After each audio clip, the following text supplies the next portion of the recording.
రాజమండ్రి పుష్కరాల సందర్భంగా ప్రభుత్వ యంత్రాంగం ఈరోజు గోదావరిని పర్యవేక్షించింది. అలాగే పేపర్ మిల్లు ద్వారా గోదావరి జిల్లాల్లోకి ఎంత ప్రమాదకరమైనటువంటి విషద్రావాలు విడుదల చేస్తున్నారో, ప్రజలకు ఏ విధమైన హాని జరుగుతుందో, ఆరోగ్యాలు ఎలా పాడవుతున్నాయో అనేది ప్రత్యక్షంగా ఉప ముఖ్యమంత్రి, అలాగే ఇతర మంత్రివర్గం, కలెక్టర్ అందరూ కూడా, ఇంచుమించు పొల్యూషన్ బోర్డు వాళ్ళు అందరూ కూడా పర్యవేక్షించారు. వాళ్ళందరూ కూడా వాస్తవాలను అంగీకరించారు. ప్రజల ఆరోగ్యాలు సర్వనాశనం అయిపోతున్నాయని వాళ్ళే స్వయంగా అడ్మిట్ అయినటువంటి పరిస్థితులు కనబడుతున్నాయి. ఇక ఇన్వెస్టిగేషన్ ఏమీ అక్కర్లేదు. పేపర్ మిల్ యాజమాన్యం తప్పు చేస్తుంది, ప్రజల ఆరోగ్యాలని సర్వనాశనం చేస్తుంది, అలాగే వాయు కాలుష్యాన్ని ద్వారా ప్రజల ఆరోగ్యాలను కూడా సర్వనాశనం చేస్తుందని ఈరోజు ప్రభుత్వం స్వయంగా అంగీకరించింది. దీని మీద పోలీసు వారు పేపర్ మిల్ యాజమాన్యం మీద, పొల్యూషన్ బోర్డు మీద, రాజమండ్రి నగరపాలక సంస్థ మీద చట్టపరమైనటువంటి చర్యలు తీసుకోవాలని చెప్పి ఈరోజు రాష్ట్రీయ ప్రజా కాంగ్రెస్ పార్టీ నుంచి స్థానిక 3 టౌన్ పోలీస్ స్టేషన్ వారికి ఫిర్యాదు చేయడం జరిగింది. ఇందులో పొల్యూషన్ కంట్రోల్ యాక్ట్లు, అలాగే వాటర్ కంటామినెంట్ మీద, అలాగే ఎయిర్ పొల్యూషన్ మీద, ఇలాంటి యాక్ట్ల మీద అన్నింటి మీద కూడా చర్యలు తీసుకొని బాధ్యుల మీద చర్యలు చేపట్టాలి.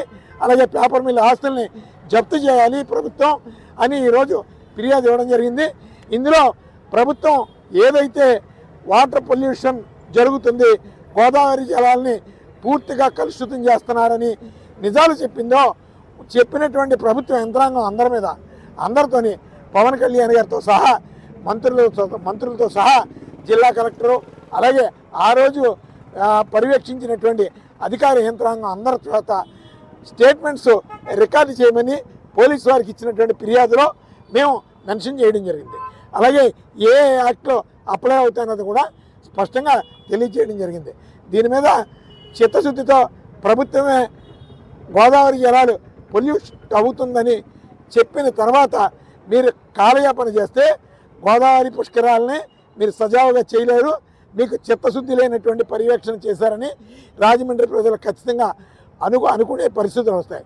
కానీ మీ అందరికీ మరొకసారి చెప్తున్నాం, మీరు ఏదైనా తాత్సారం చేసినా, ప్రజల ఆరోగ్యాలకి హాని తలపెట్టినా, గోదావరి పొల్యూషన్ని కంట్రోల్ చేయకపోయినా, గోదావరి జలాలని పరిశుభ్రపరచకపోయినా ఖచ్చితంగా అందరి మీద, ప్రభుత్వం మీద కూడా చట్టపరమైనటువంటి చర్యలకి మేము సిద్ధపడతామని చెప్పి ఈ సందర్భంగా తెలియజేస్తూ సెలవు తీసుకుంటాం. రాజమండ్రి గోదావరి జలాల మూలంగా ప్రజల ఆరోగ్యాలు పాడవుతున్నాయి, అందరూ అనారోగ్యాలతో ఉంటున్నారని చెప్పి రాజమండ్రి ప్రజలు స్వచ్ఛందంగా ఫీల్ అయ్యి ఈ కార్యాచరణలో, ఈ కార్యాచరణలో అందరూ పాల్గొన్నారు. ఇప్పుడు పార్టీ కార్యాలయం దగ్గర నుంచి మేమందరం కూడా నడుచుకుంటూ వచ్చి ఈ కంప్లైంట్ ఇవ్వడం జరిగింది. అలాగే మరొక ముఖ్య విషయం ఏంటంటే మంత్రులు కానీ, ప్రజాప్రతినిధులు కానీ ఆ రోజు ఉన్నటువంటి చిత్తశుద్ధి ఈరోజు కనబడడం లేదు. హెల్త్ మినిస్టర్ ఇక్కడ ఓపెనింగ్లకు వస్తున్నారు తప్ప ప్రజల ఆరోగ్యాల కోసం కానీ, గోదావరి జలాలు పరిశుభ్రపరిచే దాని మీద లేదు, ప్రజల ఆరోగ్యాల మీద కనీసం దాని మీద రివ్యూ మీటింగ్లు కూడా చేయడం లేదు. ఇదంతా కూడా ప్రభుత్వాన్ని అనుమానించేటటువంటి పరిస్థితులు వస్తున్నాయి.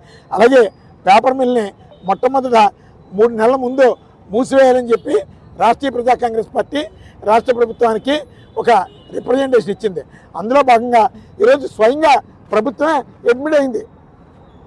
వాటర్ అంతా కూడా కుళ్ళి కంపు కొడుతుంది, ప్రజల ఆరోగ్యాలు పాడవుతున్నాయి, పేపర్ మిల్ జల కాలుష్యం మూలంగా, వాయు కాలుష్యం మూలంగా అని స్పష్టంగా సర్టిఫై చేశారు. కాబట్టి ఇమ్మీడియట్గా పేపర్ మిల్ వారికి నోటీసులు ఇచ్చి మిల్లును మూసివేయాలని చెప్పి ఈ సందర్భంగా రాష్ట్రీయ ప్రజా కాంగ్రెస్ పార్టీ నుంచి డిమాండ్ చేస్తున్నాం.